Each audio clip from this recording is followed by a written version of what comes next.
M&ms ditches its mascots. Nevada wants non-U.S. citizens serving on police forces. And an ex-FBI official is charged with aiding a Russian oligarch. Then more on this week's headlines.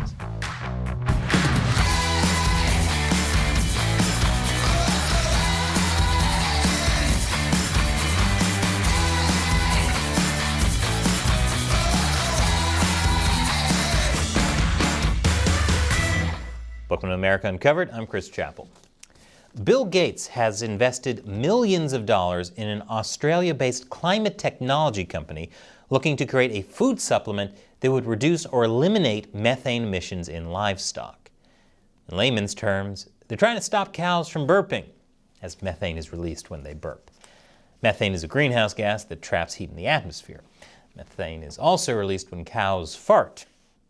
Honestly, I think this is a great idea. I'd even be willing to fund it, if we can give it to the guy I sat next to on my last airline flight. You decided to have cabbage and chili for lunch before a 9-hour trip? This is proof the TSA doesn't stop terrorists. I'm not sure how popular this idea will be, though, since it's backed by Bill Gates. If the pandemic has shown us anything, it's that Bill Gates needs to keep his opinions to himself. Knowing that he's in favor of stopping cows from burping and farting, I wouldn't be surprised if this leads to some folks feeding cows Diet Coke and burritos. I hope that's not a beef burrito. That's just messed up. Speaking of divisive figures, Alec Baldwin. Alec Baldwin and the armorer for the film Rust will each be charged with 2 counts of involuntary manslaughter for the accidental on-set shooting of a cinematographer. They're each being charged with 2 counts, so a jury can decide which, if either, is most appropriate. The armorer is likely to be convicted due to negligence for having real bullets on the film set. But many were surprised that Baldwin is also being charged. The district attorney for Santa Fe, New Mexico, said as a producer, he also had a duty to make sure that the set was safe. And then, as an actor that day, he should have checked that gun, checked those projectiles. And I know what you're thinking. Will the movie Rust still be completed, and will Baldwin still get to star in it? That's what you're worried about, right? Don't worry, it will be finished according to a lawyer for the film. Thank goodness. Because if they don't finish a low-budget Western movie, cutting corners to a criminally negligent degree, and starring a guy best known for doing Donald Trump impersonations, that would be the real tragedy. Senator Josh Hawley introduced a bill that would ban lawmakers and their spouses from owning and trading in stocks while in office. He said, "For too long, politicians in Washington have taken advantage of the economic system they write the rules for, turning profits for themselves at the expense of the American people." I totally agree. Yes, this is what I've been hoping to see for decades, a legislator calling out the corruption that's rampant in both sides of the aisle and not making everything a partisan political attack against their opponents. What did Hawley call this bill? Oh, he called it the Pelosi Act, which is short for the Preventing Elected Leaders from Owning Securities and Investments Act. Partisan politics and a contrived, blatantly partisan acronym. That's what I get for getting my hopes up.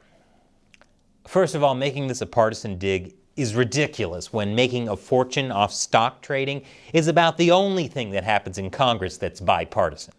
This is like criticizing someone for eating meat while you and all your friends are in the middle of a hot dog eating contest. Second, as badly as this is needed, it'll never pass. Because making themselves rich is the main reason most people get into politics.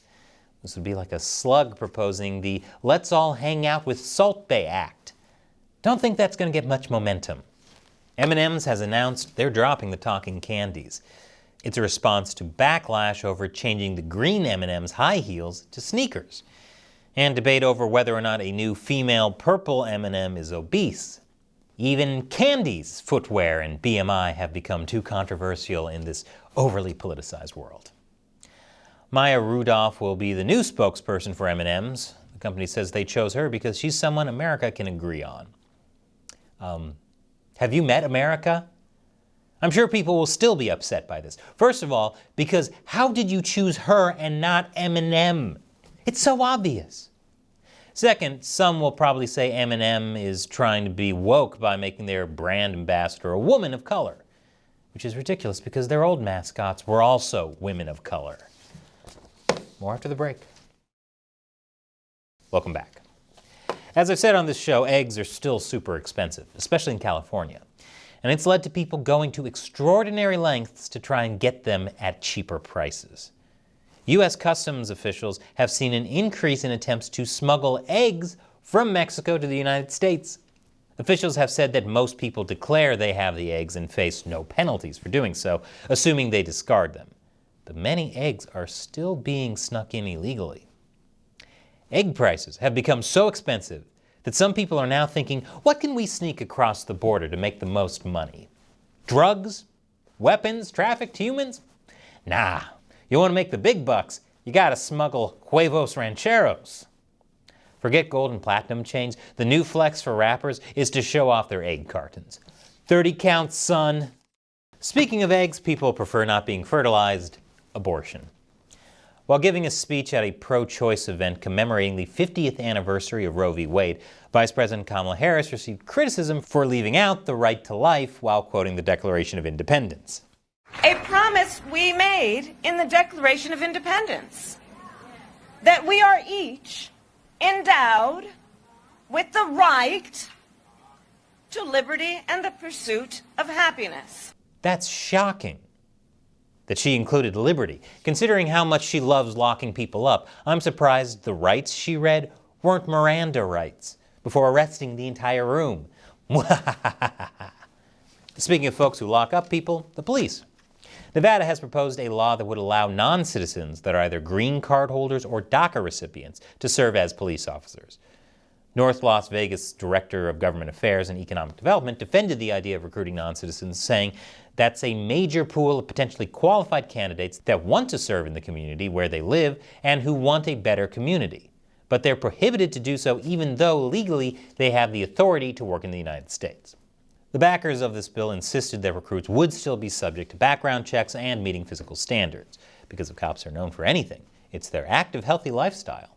Police departments nationwide are having a hard time recruiting since people aren't very excited to become police these days. Gee, I wonder why. In completely unrelated news, massive fiery protests broke out in Atlanta after an activist was killed while protesting the city's plans to build a large police training facility. Yeah, licking a cactus has better PR than the police at this point. Can't imagine why they're having a hard time finding more recruits. Police departments are coming up with all sorts of ways to lure in new officers. I'm starting to wonder if that story about the female cop sleeping with all her coworkers was real or just a brilliant recruitment tactic. When NWA said F the police, this isn't what they meant. I don't know if lowering the hiring standards of police is going to help their image, especially after stories like the one involving Tyre Nichols.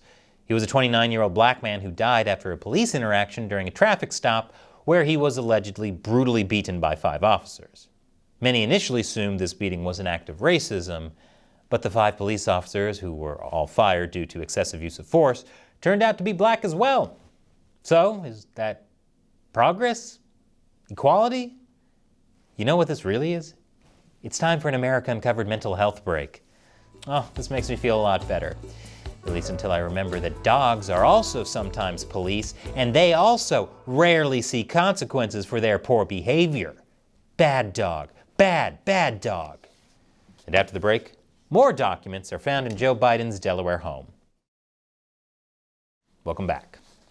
Another week, another set of documents found in President Biden's Delaware home. Investigators found 6 more items marked classified. How are they still finding more classified documents? Was Biden using them all in his home DIY projects? Table legs are uneven? Throw some documents under it to even them out. Got a hole in your wall? Seal it with documents. Having a fancy dinner party? Documents make a great tablecloth. And apparently former Vice President Mike Pence is following old Joe's DIY blog because classified documents were found in his home too. Pence's lawyer wrote to the National Archives and explained they were inadvertently boxed and transported as he was leaving office at the end of his term, and Pence was unaware of the existence of sensitive or classified documents at his personal residence. Who's in charge of keeping track of these documents? Oprah? You get classified documents. You get classified documents. Everybody gets classified documents. Speaking of people who shouldn't be trusted with classified info, former FBI counterintelligence division leader Charles McGonigal was arrested on charges of working with Russian oligarch Oleg Deripaska. Deripaska was sanctioned in 2014 and again in 2022 over actions regarding Russia's hostilities against Ukraine. And he has ties to Russian President Vladimir Putin. He's even been called Putin's favorite industrialist, which devastated Russia's giant poison makers. After all we've done for you. McGonigal supervised investigations of Russian oligarchs from 2016 to 2018. He's accused of trying to get sanctions against Deripaska lifted in 2019 and accepting money from him to investigate a rival oligarch in 2019. He's also separately being charged with hiding $225,000 he received from a former Albanian intelligence official while still employed with the FBI. McGonigal has pleaded not guilty. But what many people are now focusing on with the story is how McGonigal helped lead the 2016 probe into then presidential candidate Donald Trump's ties to Russia. Which means, yes, the man in charge of investigating Trump's alleged illegal ties to Russia, of which none were ever found, was charged for having alleged illegal ties to Russia. This would be like finding out the person in charge of investigating stolen Big Macs was the Hamburglar. I'm sure Trump will have lots to say about this on Facebook and Instagram now that Meta has decided to lift his 2-year account span. Given how partisan everything in America is, both Democrats and Republicans claim this McGonigal story as a victory for their side. Republicans think McGonigal's corruption is proof the whole Russian probe was corrupt and a hoax, while Democrats think this proves the probe didn't find any collusion because the corrupt official didn't want anything to be found. This tweet in reply is a perfect microcosm of how both sides see things. No wonder they can't have meaningful conversations. They're both living in entirely separate realities. At least there's one thing both sides can agree on. No one trusts the FBI. The FBI has even worse PR than police, who have worse PR than licking a cactus. Disliking the FBI is the one thing that can bring all Americans together. Maybe it could even usher in a new era of understanding, communication, and less politicization of everything. And most importantly of all, it could usher in an era where we could let M&ms be the mascots of M&ms again. So what do you think about the stories we covered this week? Leave your comments below. And if you want to help us deliver nonpartisan news, be sure to support America Uncovered by going to patreon.com/AmericaUncovered. All it takes is as little as $1 or more per episode to fight YouTube censorship and demonetization. We rely on your support to help us keep making great episodes. Once again, I'm Chris Chappell. Thanks for watching America Uncovered.